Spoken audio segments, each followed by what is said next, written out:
Halo,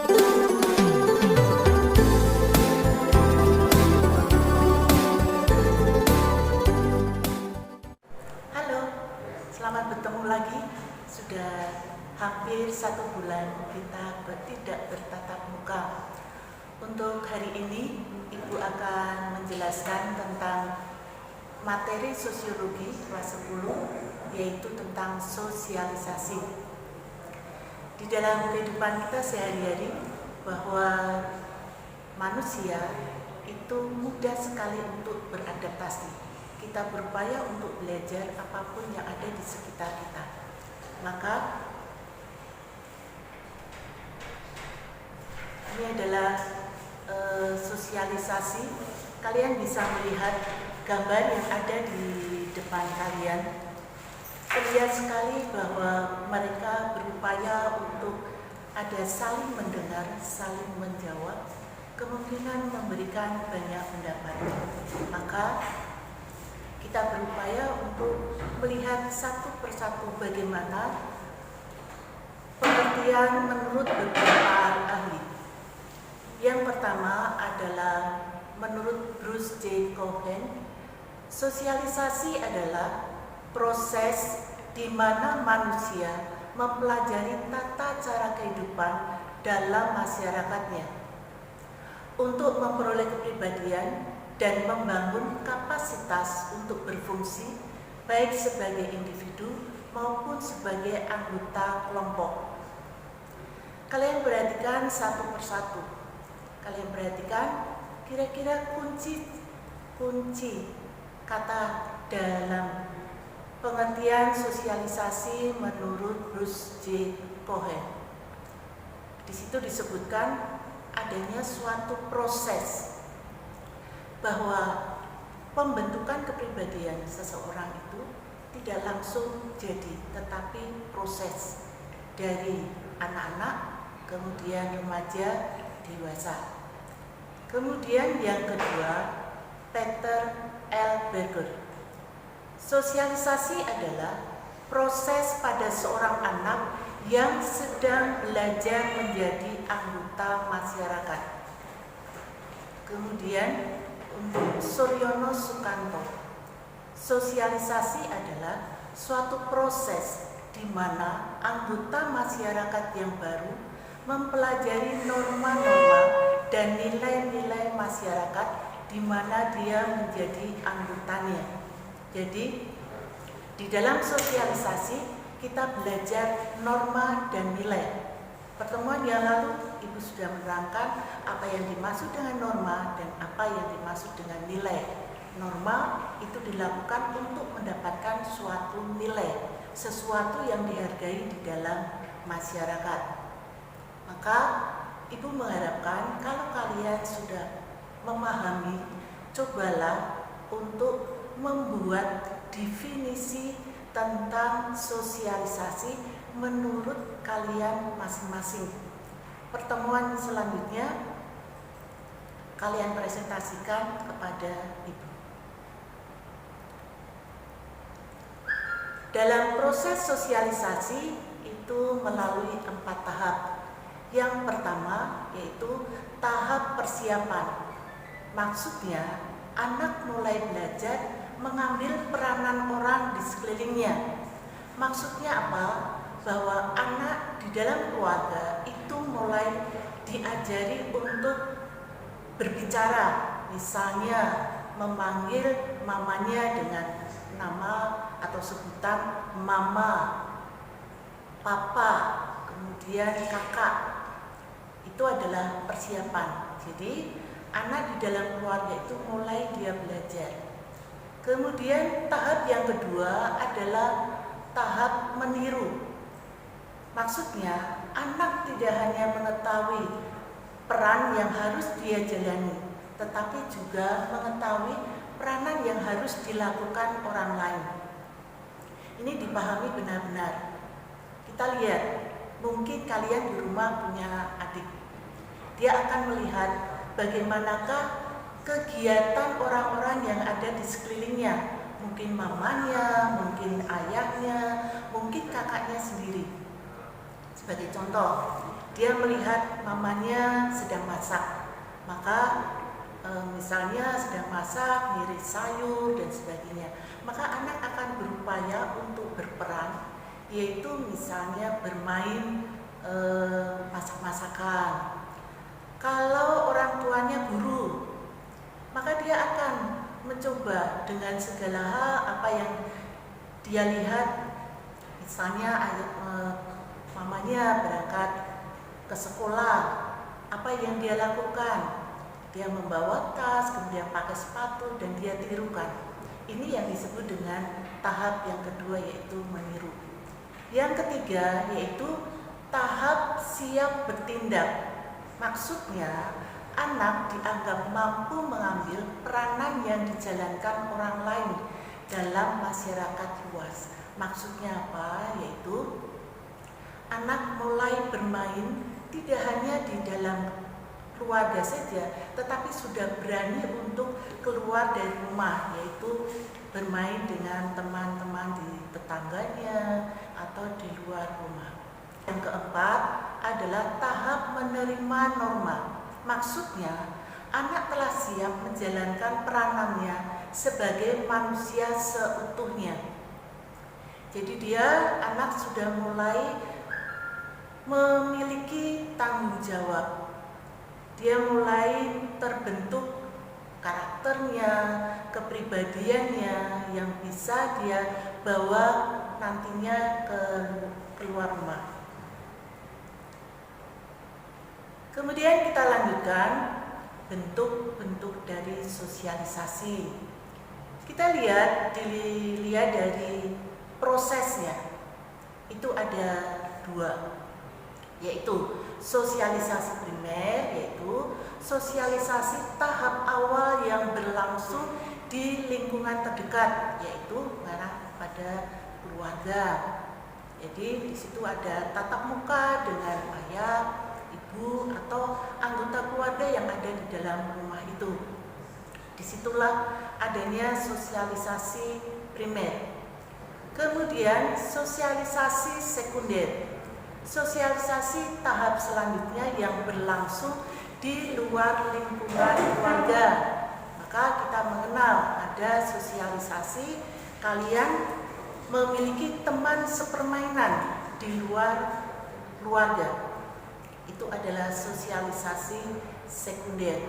Maka kalian perhatikan, primer itu bertatapan muka secara langsung dalam proses yang dekat, kemudian efektif terus-menerus.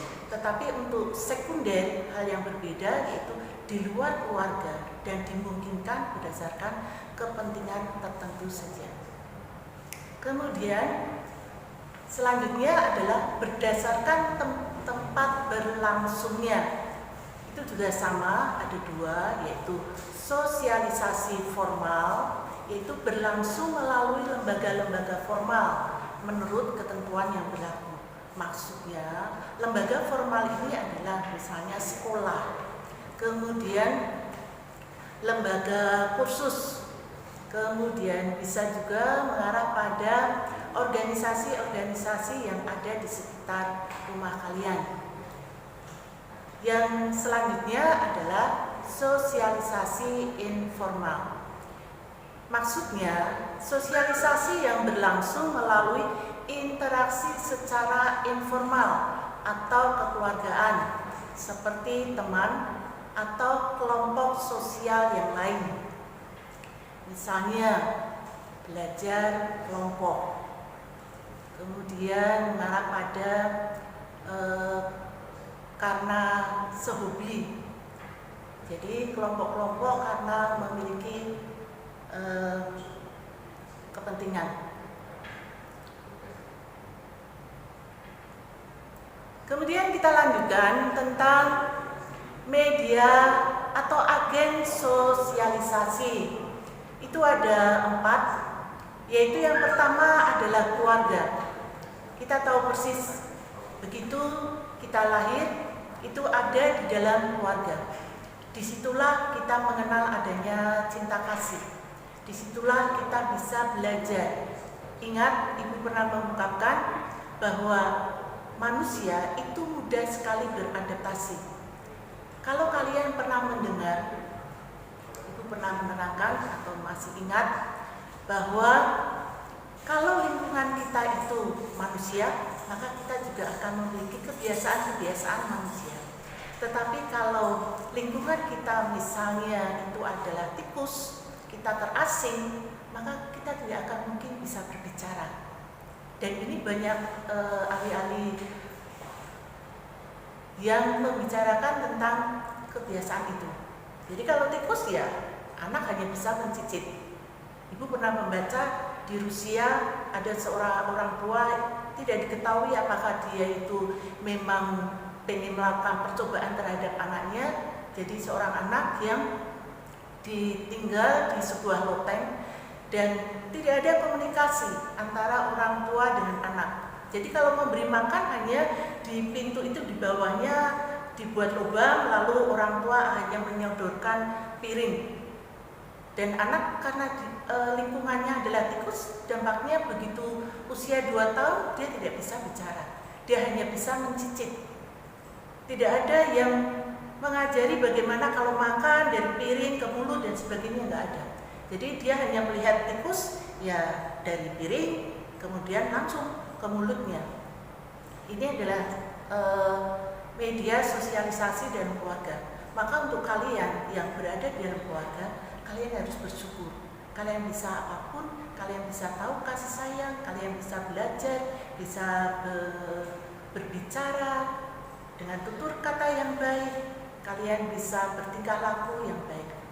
Kemudian yang kedua adalah media sosialisasi sekolah. Sekolah itu adalah tingkat lanjut pembelajaran yang diberikan di rumah. Karena orang tua tidak mungkin akan mengajarkan pada kalian berbagai banyak ilmu.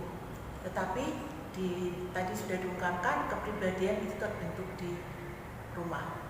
Jadi di sekolah itu adalah agen sosialisasi yang membuat kalian semakin bisa untuk bertanggung jawab apapun yang diberikan orang tua. Aturan-aturan di sekolah itu adalah tindak lanjut dari rumah. Kemudian yang ketiga adalah media massa. Media massa kita ketahui bahwa untuk saat ini dengan pandemi COVID-19 ini sangat-sangat dibutuhkan. Karena apa? Kalau kita masih ingat bahwa sebelum ada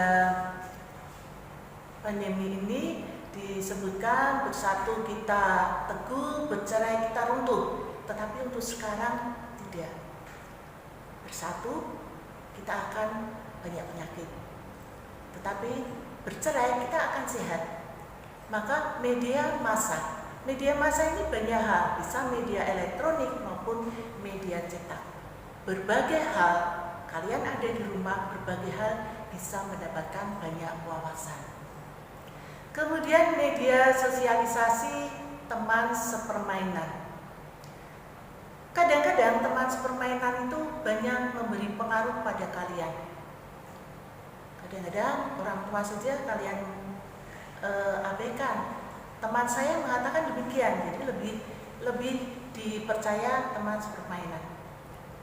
Di dalam teman sepermainan itu kalian bisa melihat kalian mampu menjadi seorang pemimpin atau hanya sebagai pengikut saja. Itu dilihat dari teman sepermainan. Maka kita mencoba, itulah yang ada dalam media sosialisasi. Kemudian untuk apa kita belajar sosialisasi?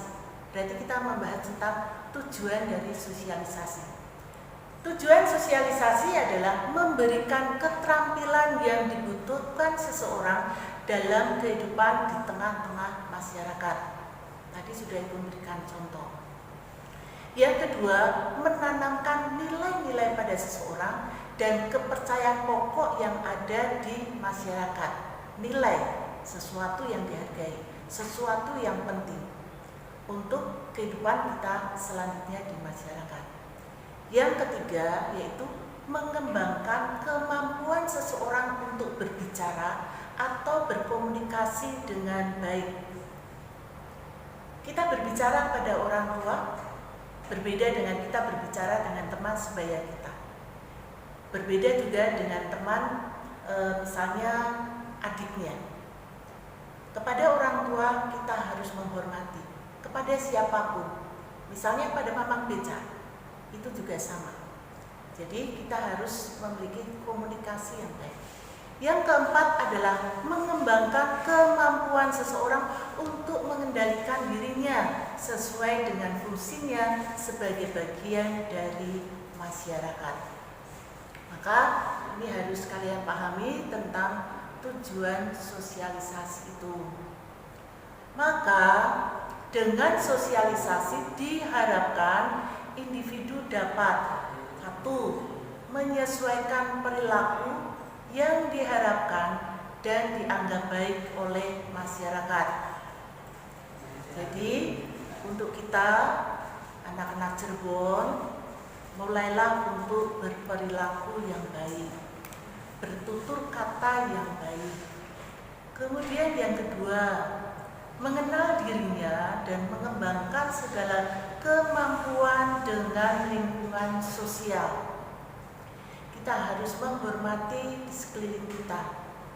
Kalau sekiranya kita memang harus menggunakan masker untuk saat-saat sekarang, ya jangan sampai ada kata lupa.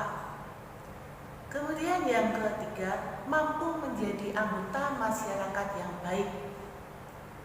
Dan yang keempat, memperoleh konsep tentang dirinya. Itu adalah materi tentang sosialisasi.